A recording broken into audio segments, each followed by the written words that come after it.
Hello friends, ಎಲ್ಲರಿಗೂ ಮಮತಾ ದಿನಚರಿಗೆ ಸ್ವಾಗತ. ಇವತ್ತಿನ ವಿಡಿಯೋನ ಶುರು ಮಾಡ್ತೇನೆ. ವಿಡಿಯೋನ ಪೂರ್ತಿಯಾಗಿ ನೋಡಿ. ವಿಡಿಯೋ ಇಷ್ಟ ಆದರೆ ಪ್ಲೀಸ್ ಒಂದು ಲೈಕ್ ಮಾಡಿ, ಶೇರ್ ಮಾಡಿ.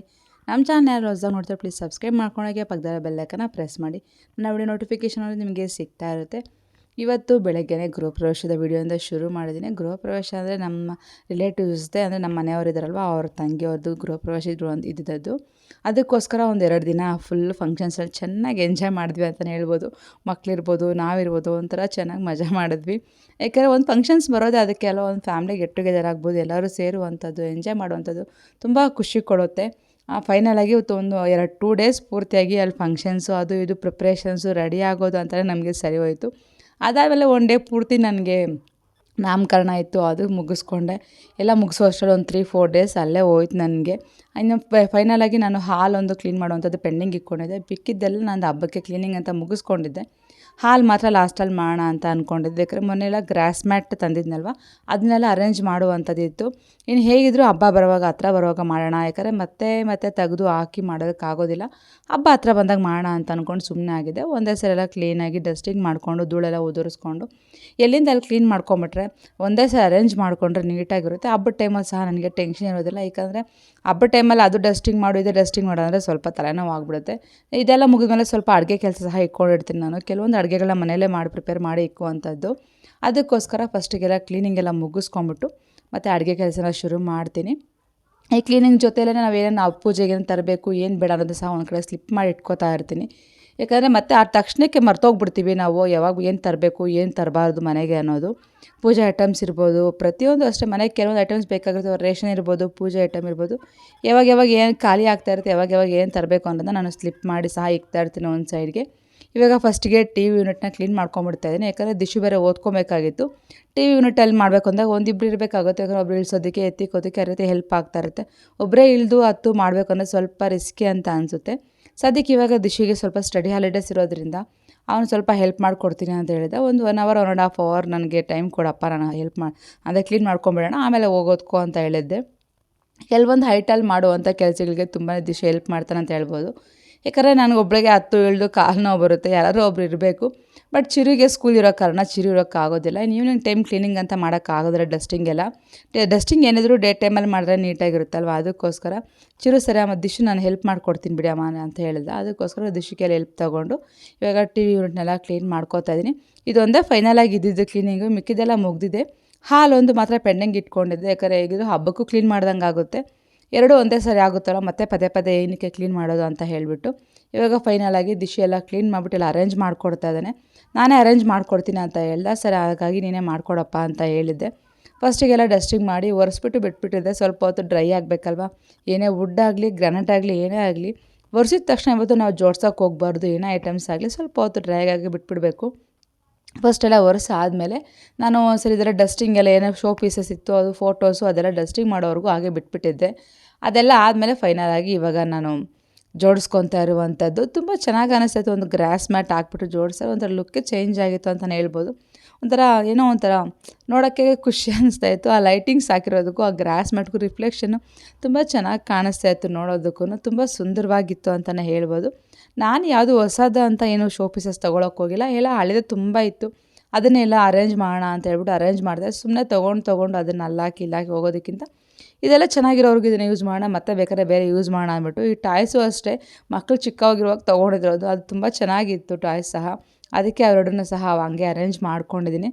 ಅದೆಲ್ಲ ಮಾಡಿದ್ಮೇಲೆ ದಿಶು ಸ್ವಲ್ಪ ಹೊತ್ತು ಓದ್ಕೋತೀನಮ್ಮ ಅಂತ ಅದಾದಮೇಲೆ ಇವಾಗ ಇಲ್ಲಿ ನಾನು ಫ್ಯಾನೆಲ್ಲ ಕ್ಲೀನ್ ಮಾಡ್ತಾಯಿದ್ದೀನಿ. TV ಯೂನಿಟ್ ಆದಮೇಲೆ ಅವನು ಮತ್ತು ಫಾಲ್ ಸೀಲಿಂಗು ಸಹ ಅವನೇ ಕ್ಲೀನ್ ಮಾಡಿಕೊಟ್ಟ. ಯಾಕಂದರೆ ಒಳಗಡೆ ಎಲ್ಲ ಕೈ ಹಾಕಿ ಕ್ಲೀನ್ ಮಾಡಬೇಕು. ಅದೇ ನನಗೆ ಹೈಟಿಗೆ ಅಷ್ಟೊಂದು ಆಗೋದಿಲ್ಲ. ಮತ್ತು ಇನ್ನೊಂದು ನನಗೆ ಸ್ವಲ್ಪ ಹೈಟಲ್ಲಿ ನಿಂತ್ಕೊಂಡ್ರೆ ತಲೆ ಸುತ್ತು ಬರುತ್ತೆ. ಅದಕ್ಕೆ ದಿಶು ಸರ್ ನಾನು ನಿಂತ್ಕೊಂಡು ಮಾಡ್ಕೊಡ್ತೀನಿ ಅಂತ ಹೇಳ್ಬಿಟ್ಟು ಲ್ಯಾಡರ್ ಮೇಲೆ ನಿಂತ್ಕೊಂಡು ಫಾಲ್ ಸೀಲಿಂಗ್ ಎಲ್ಲ ಸ್ವಲ್ಪ ಕ್ಲೀನ್ ಮಾಡಿಕೊಟ್ಬಿಟ್ಟು ಹೋದ.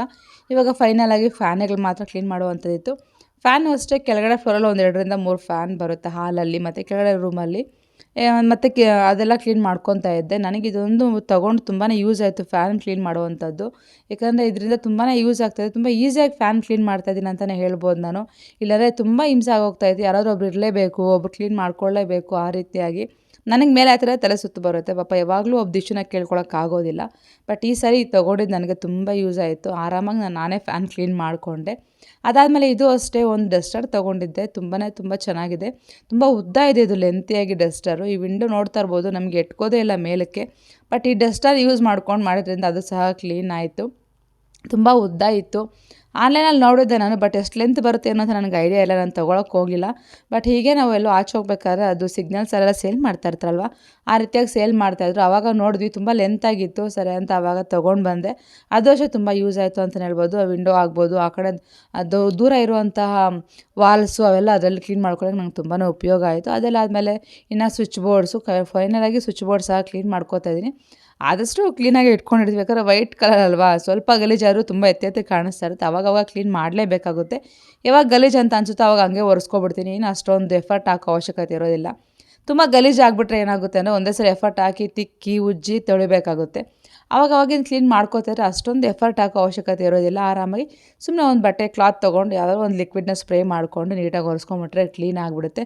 ಹೋಮ್ ಮೇಡ್ ಲಿಕ್ವಿಡ್ ಆಗ್ಬೋದು, ಇಲ್ಲ ಆಚೆ ಸಿಗುವಂಥ ಲಿಕ್ವಿಡ್ಸ್ ಆಗ್ಬೋದು, ಯಾವುದಾದ್ರೂ ಆಗಲಿ ಒಂದನ್ನ ಹಾಕ್ಬಿಟ್ಟು ನಾನು ಕ್ಲೀನ್ ಮಾಡ್ಕೊಂಬಿಡ್ತೀನಿ. ಈ ವರ್ಷ ನನಗೆ ಹೋಮ್ ಮೇಡ್ ಲಿಕ್ವಿಡ್ಸ್ ಎಲ್ಲ ಮಾಡ್ಕೊಳ್ಳೋಕ್ಕೂ ಸಹ ನನಗೆ ಇವಾಗ ಟೈಮ್ ಇರಲಿಲ್ಲ. ಈ ಸರಿ ಎಲ್ಲ ರೆಡಿಮೇಡ್ ಲಿಕ್ವಿಡ್ ನಾನು ತುಂಬ ಯೂಸ್ ಮಾಡಿಕೊಂಡೆ. ಯಾಕಂದರೆ ನನಗೆ ಹಿಂದಿಂದ ಫಂಕ್ಷನ್ಸ್ ಆಗ್ಬೋದು, ಮತ್ತು ಮನೆ ಕ್ಲೀನಿಂಗ್ ಕೆಲಸ ಇದೆಲ್ಲ ತುಂಬ ಇದ್ದಿದ್ದರಿಂದ ಅದಕ್ಕೆ ಅಂತ ಟೈಮ್ ಕೊಡೋಕ್ಕಾಗಲಿಲ್ಲ. ಸರಿ ಯಾವುದಾದ್ರೂ ಪರವಾಗಿಲ್ಲ, ಸ್ವಲ್ಪ ಕ್ಲೀನ್ ಆಗಬೇಕು ಮನೆ ಅಲ್ವಾ ಅಂತ ಹೇಳ್ಬಿಟ್ಟು ಈ ಸಲ ರೆಡಿಮೇಡ್ ಲಿಕ್ವಿಡ್ನ ಯೂಸ್ ಮಾಡ್ಕೊಂಬಿಟ್ಟೆ. ಯಾವಾಗಲೂ ಹಬ್ಬಗೆ ಮಾಡಿಕ್ಕೋತಾ ಇದ್ದೀನಿ. ಒಂದು 2 ತಿಂಗಳು 3 ತಿಂಗ್ಳಿಗೆ ಒಂದು ಟೈಮ್ ನಾನು ಮಾಡ್ಕೋತಾ ಇದ್ದೆ. ಬಟ್ ಈ ವರ್ಷ ಆಗಲಿಲ್ಲ, ಸ್ವಲ್ಪ ಟೈಮ್ ಸಿಗಲಿಲ್ಲ. ಅದರಿಂದ ನಾನು ಮಾಡ್ಕೊಳ್ಳೋಕ್ಕೂ ಹೋಗಲಿಲ್ಲ.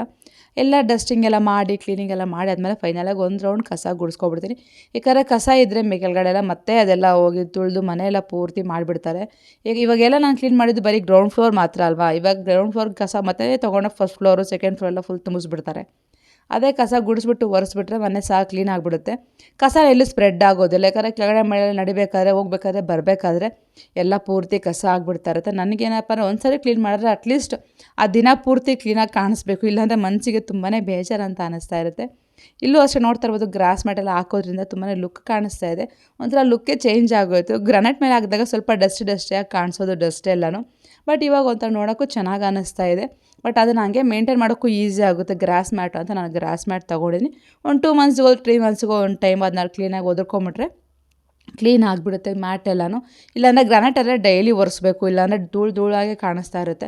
ನೋಡೋಕ್ಕೂ ಚೆನ್ನಾಗಿ ಅಂತ ಅನಿಸೋದಿಲ್ಲ. ನೋಡ್ತಾ ಇದ್ರಲ್ವ ಎಷ್ಟು ಚೆನ್ನಾಗಿ ಕಾಣಿಸ್ತಾ ಇದೆ, ನೋಡೋಕ್ಕೆ ತುಂಬ ಖುಷಿ ಅಂತ ಅನಿಸ್ತದೆ. ಫೈನಲಾಗಿ ನಂದು ಮನೆಯೆಲ್ಲ ಪೂರ್ತಿ ಕ್ಲೀನಿಂಗ್ ಸಹ ಮುಗೀತು ಇವತ್ತಿಗೆ. ಇನ್ನೇನಿದ್ರು ನಾಳೆಯಿಂದ ಅಡುಗೆಗಳು ಮಾಡ್ಕೋಬೇಕು. ಕೆಲವೊಂದು ಅರೇಂಜ್ಮೆಂಟ್ ಮಾಡ್ಕೊಳ್ಳೋವಂಥದ್ದಂತೂ ನನಗೆ ಕೆಲಸ ಇದ್ದೇ ಇರುತ್ತೆ. ಆ ವಿಡಿಯೋ ಸಹ ನನಗೆ ಎಂಡ್ ಮಾಡ್ಕೋತಾ ಇರ್ತೀನಿ. ವಿಡಿಯೋ ಎಲ್ಲ ಇಷ್ಟ ಆಗಿದೆ ಅಂತ ಅನ್ಕೋತೀನಿ. ಇಷ್ಟ ಆಗಿದ್ರೆ ಪ್ಲೀಸ್ ಒಂದು ಲೈಕ್ ಮಾಡಿ, ಶೇರ್ ಮಾಡಿ. ನಮ್ಮ ಚಾನಲ್ ಹೊಸದಾಗಿ ನೋಡ್ತಾರೆ ಪ್ಲೀಸ್ ಸಬ್ಸ್ಕ್ರೈಬ್ ಮಾಡ್ಕೊಳ್ಳೋಂಗೆ ಪಕ್ಕದ ಬೆಲ್ ಐಕಾನ್ ಪ್ರೆಸ್ ಮಾಡಿ. ನನ್ನ ವಿಡಿಯೋ ನೋಟಿಫಿಕೇಷನ್ ನಿಮಗೆ ಸಿಗ್ತಾ ಇರುತ್ತೆ. Thank you so much for watching. Take care. Bye.